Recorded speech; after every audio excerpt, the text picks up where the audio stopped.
আসসালামু আলাইকুম এভরিওয়ান, কেমন আছেন? পার্ট 1 এ আমরা দেখিয়েছিলাম যে জুম অ্যাকাউন্ট ইনস্টল থেকে কিভাবে ফুলফিলভাবে সেট আপ করবেন। আজকে মূলত আমাদের টপিক হচ্ছে যে জুম অ্যাকাউন্টের যে নামটা চেঞ্জ করতে হয় বা পাসওয়ার্ড চেঞ্জ করতে হয়, ওইটা কিভাবে চেঞ্জ করবেন ওইটা আজকে দেখাবো। সো ফার্স্ট অফ অল আপনার জুমস অ্যাকাউন্টে ক্লিক করবেন, তারপর একটু লোডিং নেবে, একটু ওয়েট করবেন।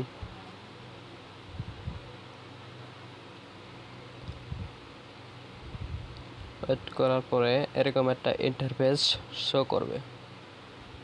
উপরে আপনার প্রোফাইল আইকন, যেটা আপনার ছবি, আপনি যদি ছবি অ্যাড না করে থাকেন তাহলে ওইখানে আপনার নামের শো করবে। সো ওইখানে একটা ক্লিক করবেন, একদম উপরে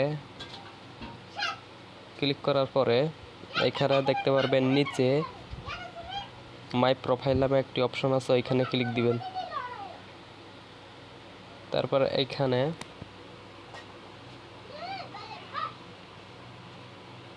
এই ক্যামেরা আইকনে ক্লিক করলে আপনি আপনার ছবি চেঞ্জ করতে পারবেন। তারপরে এইখানে নিচে একটা নাম শো করছে, এটা আমার নাম, একটা কোড দেওয়া আছে। এখন এই নামটা কিভাবে চেঞ্জ করবেন তার জন্য ডিসপ্লে নেম এইখানে ক্লিক দিবেন। পার্সোনালের নিচে ডিসপ্লে নেম এইখানে একটা ক্লিক দিবেন। দেওয়ার পরে আপনার এইখানে first name, last name, display name আপনি এইখানে আপনার মতো দিয়ে দেবেন। আমি আমার মতো দিয়েছি। তারপরে এইখানে উপরে সেভস অপশন আছে, ওইখানে ক্লিক দিবেন। দেওয়ার পরে এইখানে নিচে অ্যাকাউন্ট নামে একটা অপশন আছে, ওইখানে ক্লিক দেবেন। যে এখানে আপনার জিমেলটা শো করছে, আমি ওইখানে ক্লিক করলাম। করার পরে এইখানে যদি আপনার এই জিমেলটা আপনি ডিলিট করতে চান তাহলে ডিলিট অ্যাকাউন্ট এইখানে ক্লিক দিবেন। তা আমি ডিলিট করব না। তারপর আপনি পরবর্তীতে আরেকটা জিমেল অ্যাড করে লগ ইন করতে পারবেন। এখানে নিচে অ্যাকাউন্ট আপডেট পাসওয়ার্ড, এইখানে অ্যাকাউন্ট আপডেট পাসওয়ার্ড এইটা এখানে ক্লিক দিবেন।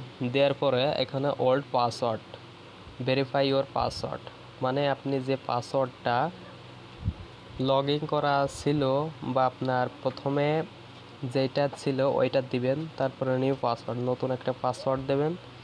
দেওয়ার পরে আবার নিচে সেম পাসওয়ার্ড দিয়ে এটাকে সেভ করবেন। যেমন আমি আপনাদের দেখানোর ক্ষেত্রে একটা দিয়ে দিচ্ছি। এটা মনে করেন আমার ফার্স্টে যে পাসওয়ার্ডটা ছিল সেটাই। তারপর আর একটা নিউ পাসওয়ার্ড দিচ্ছি। তারপরে কনফার্ম পাসওয়ার্ড, নিউ পাসওয়ার্ড, ওই সেম পাসওয়ার্ড নিচে দেওয়ার পরে এখানে সেভ ক্লিক করলে আমাদের পাসওয়ার্ডটা চেঞ্জ হয়ে যাবে। সো ধন্যবাদ, এই পর্যন্তই আজকে। এরকম নিত্য নতুন আপডেট ভিডিও পেতে বা যে কোনো সমস্যা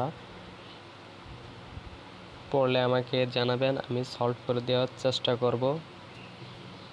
এর পরবর্তীতে আমার চ্যানেলটা সাবস্ক্রাইব করে রাখবেন, যাতে নতুন নতুন ভিডিও আসলে আপনাদের কাছে সবার আগে নোটিফিকেশন চলে যায়।